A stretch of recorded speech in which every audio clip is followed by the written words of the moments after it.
Dear students, अब हम मेरे अपकमिंग वीडियोस में इन टॉपिक्स के बारे में स्टडी करेंगे।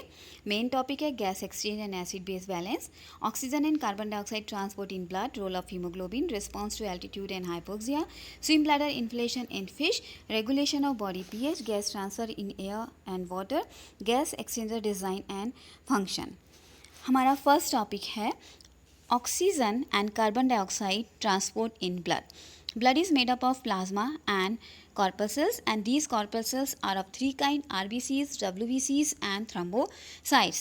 अब ब्लड में ऑक्सीजन में कार्बन डाइऑक्साइड का ट्रांसपोर्ट कैसे होता है, हम इसकी स्टडी करेंगे। हमारा आज का टॉपिक है oxygen transport in blood. Dear students, ये तो हम जानते हैं कि इनहेल्ड एयर जो कि हम सांस के साथ अंदर लेते हैं वो नेज़ल कैविटीज से हमारे ट्रेकिया से दो ब्रोंकाई में, और ये bronchi left and right hand side present होते हैं और दोनों जो हैं वो लंग्स में एंटर करते हैं। जब ये ब्रोंकाई लंग्स में एंटर करते हैं तो ये ब्रेंक्यूल्स में ब्रेक हो जाते हैं और ब्रेंक्यूल्स की जो टर्मिनल लैंडिंग्स हैं उनमें एल्यूलाई प्रेजेंट होते हैं। अब बिफोर वी स्टार्ट, इससे पहले कि हम स्टार्ट करें, हमें दो बातें ध्यान में रखनी हैं। पहला, गैसेस हमेशा पार्शियल प्रेशर मीन्स आंशिक दाब के अगेंस्ट मूव करती हैं। Means gases moves from high partial pressure to low partial pressure. Means जहाँ पे गैस की परसेंटेज ज़्यादा होती है वहाँ से कम परसेंटेज की ओर मूव करती है। हम सब जानते हैं कि हमारे एटमॉस्फेयर में ऑक्सीजन की परसेंटेज ज़्यादा होती है। जब हम सांस को अंदर लेते हैं मीन्स इंस्पायर करते हैं तो ऑक्सीजन लंग से हमारे ब्लड में एंटर कर जाती है तथा ब्लड से कार्बन डाइऑक्साइड लंग्स में एंटर करती हुई बाहर की तरफ चली जाती है। ऐसा इसलिए होता है क्योंकि डीऑक्सीजनेटेड मीन्स इम्प्योर ब्लड जो कि लंग्स में प्योर ऑक्सीजनेट होने के लिए आता है में ऑक्सीजन का पार्शियल प्रेशर कम तथा कार्बन डाइऑक्साइड का पार्शियल प्रेशर ज़्यादा होता है। लंग्स में कार्बन डाइऑक्साइड का पार्शियल प्रेशर कम होता है, ऑक्सीजन का ज़्यादा होता है, तो कार्बन डाइऑक्साइड लंग में एंटर कर जाती है तथा ऑक्सीजन ब्लड में एंटर कर जाती है। दूसरी बात ये है कि जो गैसेस का एक्सचेंज हमारी बॉडी में होता है वो दो लेवल पे होता है। पहला तो लंग्स में जो प्रेजेंट एल्वेलाई है तथा उस एल्वेलाई को चारों तरफ से जो सराउंडिंग ब्लड कैपिलरीज जिसमें डीऑक्सीजनेटेड ब्लड होता है उनके मध्य में गैस का एक्सचेंज होता है। तथा दूसरा गैस का एक्सचेंज जब ये ऑक्सीजनेटेड ब्लड हमारे टिश्यूज़ में पहुंचता है तब होता है। देखिए इस फिगर के अंदर आपको दिखाई दे रहा होगा कि लंग्स में जब ऑक्सीजन आती है means as a result of inspiration, जब लंग्स के अंदर एयर एंटर करती है तो उसके अंदर ऑक्सीजन की परसेंटेज या हम कह सकते हैं ऑक्सीजन का पार्शियल प्रेशर ज़्यादा होता है in comparison to surrounding blood capillaries. अब ये जो ऑक्सीजन है वो ब्लड कैपिलरीज के अंदर एंटर कर जाती है, वहाँ पे रिड्यूस हीमोग्लोबिन प्रेजेंट होता है।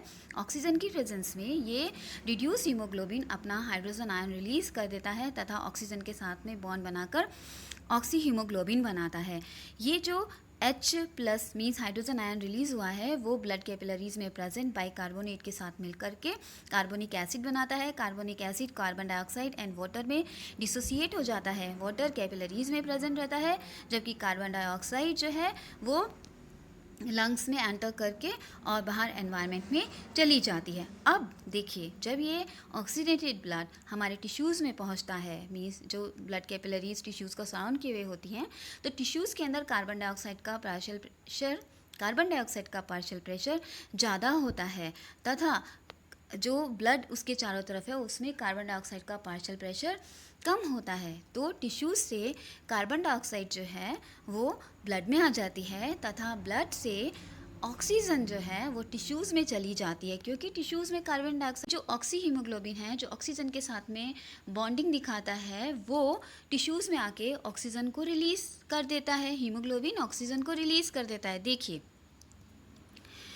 Very little of oxygen or carbon dioxide get dissolved in the plasma to be carried in solution. In mammalian blood, the oxygen carrier respiratory pigment is hemoglobin. The maximum amount of oxygen which the normal human blood can absorb is 20 ml per 100 ml of blood. When oxygen passes from the lung alveoli into the lung capillaries, it diffuses into the blood and unite with hemoglobin to form oxyhemoglobin. This reaction is reversible one. Means ये दोनों direction में चलता है कि haemoglobin oxygen के साथ में bond बना भी सकता है और उसको रिलीज भी कर देता है।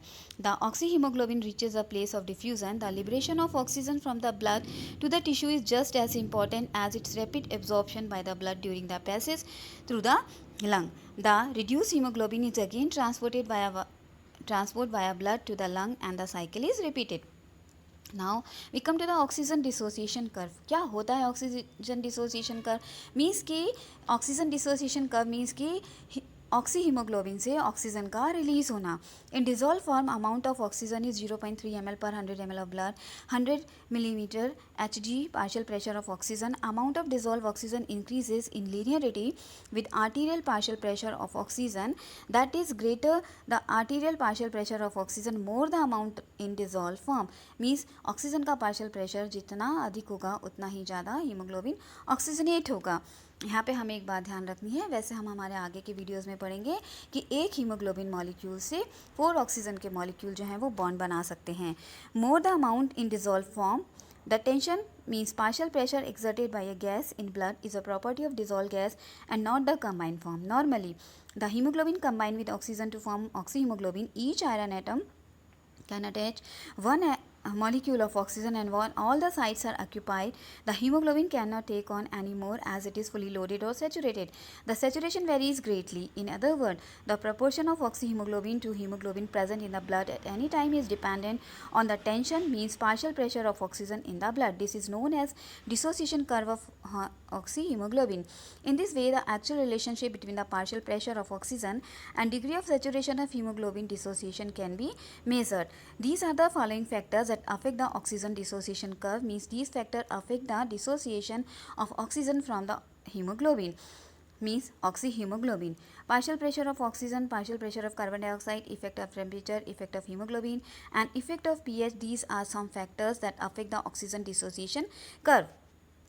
As the blood passes through the lung, the carbon dioxide diffuses from the blood into the alveoli. This reduces the blood partial pressure of oxygen and decreases the hydrogen ion concentration.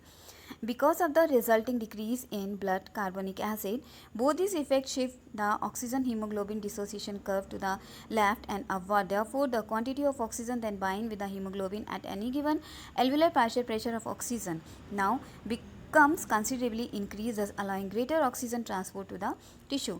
When the blood reaches the tissue capillaries, exactly the opposite effect occurs. Carbon dioxide entering the blood from the tissue shift the curve rightward, which displaces oxygen from the hemoglobin and therefore deliver increased amount of oxygen from the hemoglobin and therefore deliver increased amount of oxygen to the tissue at a higher partial pressure of oxygen than would otherwise occur. Now, there are some factors which affect the oxygen hemoglobin dissociation curve. कुछ factors ऐसे होते हैं जो कि curve को right hand side की तरफ move करते हैं और कुछ फैक्टर्स ऐसे होते हैं जो कर्व को लेफ्ट हैंड साइड की तरफ मूव करते हैं. ये राइट वर्ड और लेफ्ट वर्ड मूवमेंट का क्या मतलब होता है?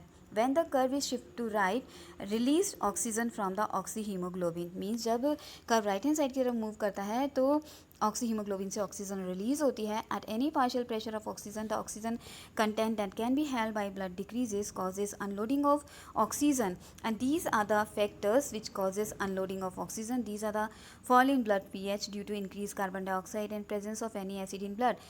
Increase in body temperature causes dissociation of oxygen from oxyhemoglobin and increase in concentration of 2,3-diphosphoglyceric acid 2,3-DPG. Now, all the factors which shift the oxygen hemoglobin dissociation curve to the right decreases the affinity of hemoglobin for oxygen. Therefore, higher partial pressure of oxygen is required for hemoglobin to bound a given amount of oxygen. Therefore, carbon dioxide enter the blood from the tissue and help unloading of oxygen. This phenomena is called Bohr effect, that is decreases in oxygen affinity of hemoglobin when pH of blood falls. In simple, Bohr effect is loading of carbon dioxide to blood causes unloading of oxygen phenomena seen at tissue level. Now, why the curve shift to left means binding of oxygen with hemoglobin, affinity of hemoglobin to combine with oxygen increases and less release of oxygen in the tissue. And these are the some factors that are responsible for the curve to shift to left. These are carbon monoxide, fetal hemoglobin, myoglobin, and decreases in body temperature. And vehicles for carbon dioxide in our body are plasma, hemoglobin solution, and blood. Now we come to the last of the topic, that is Boer effect. क्या होता है Boer effect? In simple language we can see कि जब oxygenated blood tissues में पहुंचता है तो वहाँ पे जो लार्ज प्रपोर्शन में जो कार्बन डाइऑक्साइड प्रेजेंट होती है, उसकी प्रेजेंस में ऑक्सी हीमोग्लोबिन से ऑक्सीजन रिलीज़ हो जाती है, टिश्यूज़ में एंटर कर जाती है तथा टिश्यू से कार्बन डाइऑक्साइड ब्लड में एंटर कर जाती है. The dissociation is much affected by carbon dioxide. When carbon dioxide concentration increases in the blood, affinity of hemoglobin for oxygen is reduced as cells are continuously using oxygen and releasing carbon dioxide concentration is higher in the tissue. जैसा हम सब जानते हैं कि as a result of metabolism और for example glycolysis में एक glucose molecule के complete oxidation से carbon dioxide and water release होता है. तो ये जो कार्बन डाइऑक्साइड रिलीज़ होती है वो बाहर एनवायरनमेंट में ब्लड के थ्रू जो है वो बॉडी से बाहर निकाल दी जाती है. When blood containing oxygenated hemoglobin passes through the tissue, the affinity of hemoglobin for oxygen is reduced because of high concentration of carbon dioxide in the tissue. Hemoglobin separate from oxygen and oxygen is released for the utilization of the tissue. Thus, increasing concentration of carbon dioxide help to unload oxygen from hemoglobin. This phenomena is called Boer effect. As a result of Boer effect, the dissociation curve moves to the right. इसके next topic में हम जो है next video में हम carbon dioxide transport in blood पढ़ेंगे. Dear students, मुझे लगता है कि ये जो वीडियो है वो आपके बहुत काम का होगा. Thank you.